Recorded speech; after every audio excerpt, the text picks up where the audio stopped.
Banyak tanda-tanda kemunculan Dajjal itu saat ketika kendaraan Dajjal muncul. Itu juga Rasulullah menyampaikan dalam sebuah hadis, keledainya Dajjal itu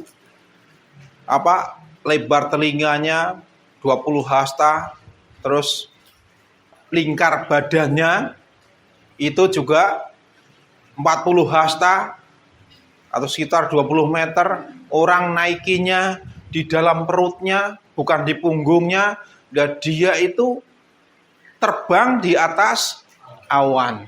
Itu Rasulullah menggambarkan keledainya atau kendaraannya Dajjal. Maka hari ini sebenarnya sudah ada, yaitu seperti pesawat terbang.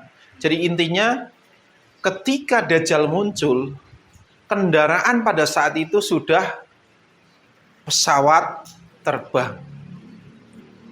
Jadi Ya'juj dan Ma'juj muncul, Dajjal muncul, berarti tinggal nunggu apa? Ini tanda-tanda kiamat besar sebenarnya. Yaitu diutusnya Al-Mahdi. Maka saudara mau percaya mau enggak terserah. Saya menyampaikan keilmuan ini juga saya dapatkan dari seseorang yang dipandaikan oleh Allah. Saudara enggak perlu tahu orangnya siapa, tapi saya mendapatkan ilmu tersebut dari orang tersebut.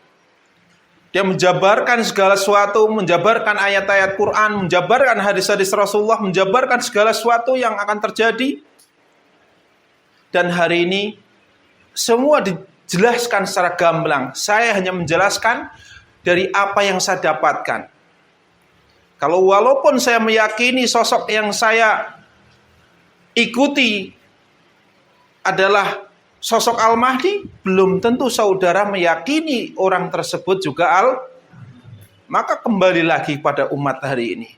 Saya hanya menyampaikan materi-materi dari bab ke bab, Ya'juj dan Ma'juj, Dajjal dan sebagainya. Makanya insya Allah antara bab satu dengan bab lain itu berhubung kait semua. Dari sini. Maka terjadinya perang Palestina pun hari ini sebenarnya sudah disampaikan oleh Rasulullah.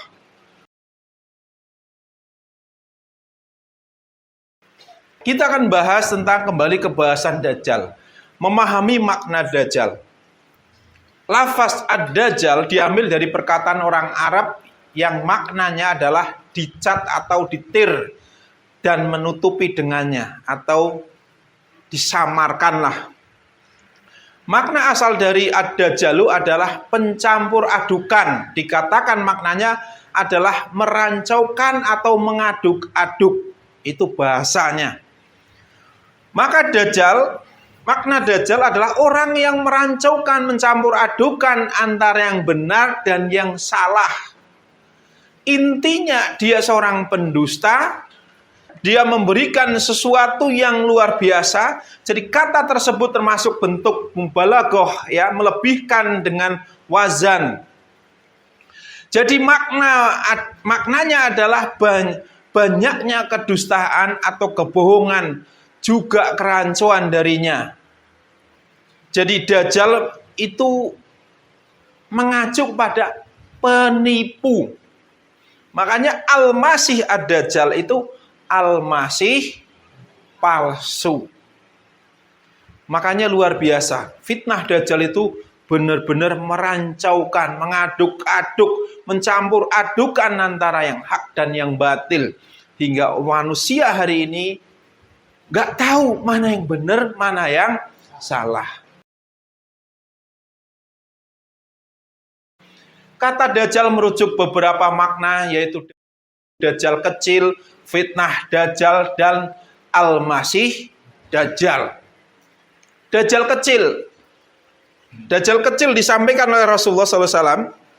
Beliau bersabda, tidak akan datang kiamat sehingga dibangkitkan Dajjal-Dajjal, pembohong-pembohong besar, yang jumlahnya mendekati 30 orang. Masing-masing mengaku sebagai utusan Allah. Ini hadis riwayat Bukhari. Dajjal kecil itu udah banyak hari ini. Udah banyak. Kalau disebutin ya banyak lah. Mengaku nabi, mengaku rasul, itu Dajjal semua. Dajjal semua, ya kan? Itu Dajjal kecil. Fitnah Dajjal beda lagi. fitnah Dajjal adalah Dajjal ini merajalela ke seluruh dunia, tidak ada tempat yang dilewatkan oleh dia. Semua diinjak oleh dia. Kenapa? Dia berusaha menipu manusia.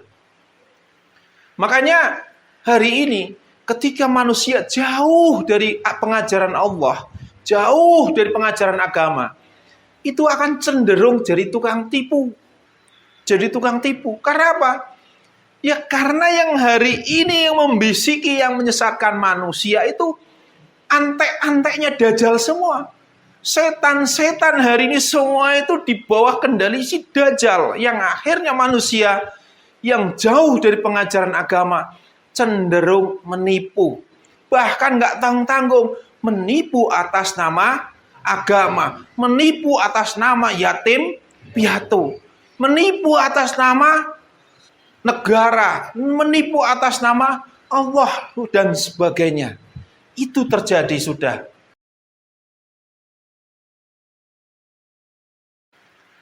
Jadi fitnah Dajjal itu sangat luar biasa. Rasulullah SAW telah bersabda, tiada seorang nabi pun melainkan dia memberi peringatan yang menakutkan kepada umatnya tentang pendusta yang buta sebelah matanya. Ketahuilah bahwa Dajjal itu buta sebelah matanya dan sungguhnya Rob Tuhan kamu tidak buta sebelah matanya. Dan ditulis di antara dua matanya Dajjal itu kafaro atau kafir. Jadi ini Dajjal. Terus di antara ciri-ciri Dajjal, seorang yang masih muda, wajahnya merah, pendek, kakinya bengkok, rambutnya keriting, mata sebelahnya kanannya buta menonjol keluar bagaikan buah anggur yang mengapung, di atas mata kirinya ada daging tumbuh, tertulis di antara kedua matanya kafir. Dajjal adalah seorang yang mandul, tidak mempunyai anak. Terus dalam riwayat yang lain, sesungguhnya dia Dajjal tidak bisa memiliki keturunan. Dari Abu Sa'id berkata, benar, jawabku Sahih Muslim.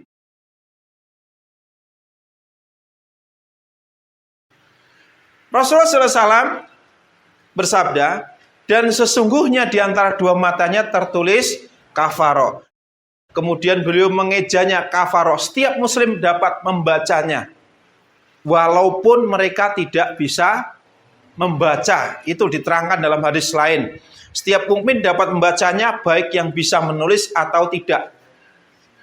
Dalam riwayat hadis Muslim. Jadi ini bicara tentang apa?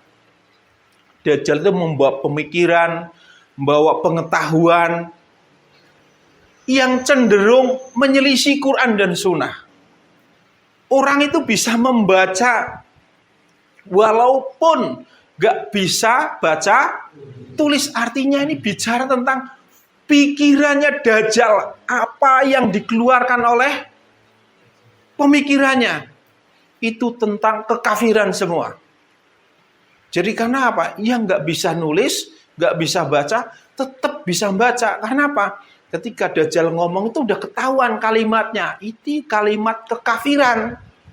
Dalam otaknya itu isinya kekafiran. Pemikirannya kekafiran. Pendapatnya kekafiran. Bisa jadi diartikan demikian.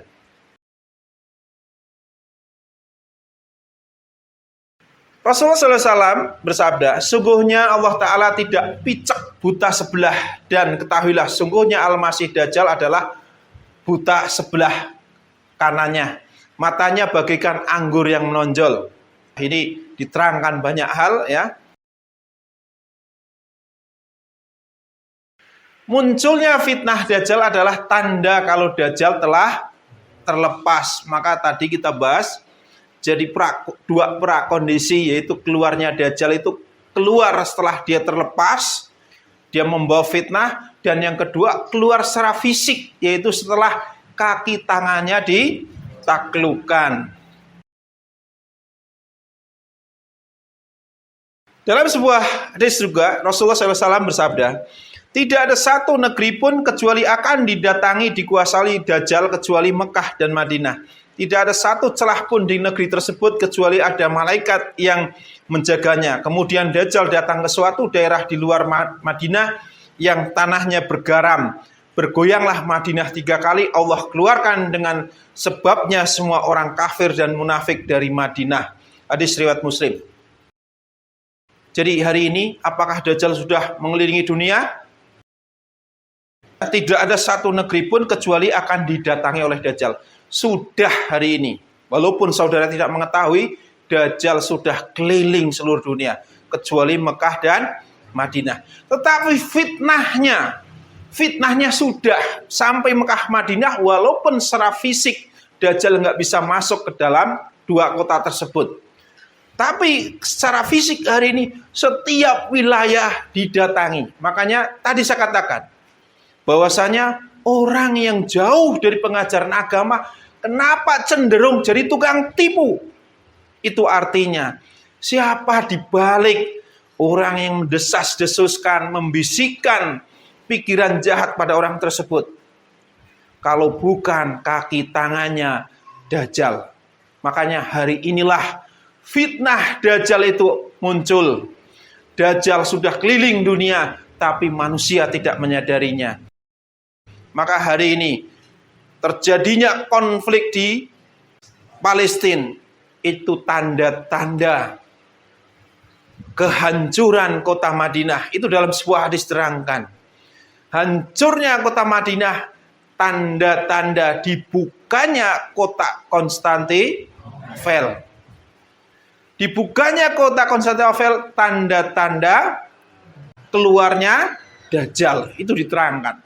Maka ini adalah awal sebuah peperangan besar yang akan terjadi. Bisa jadi, makanya persiapkan iman dan ketakwaan kita hari ini.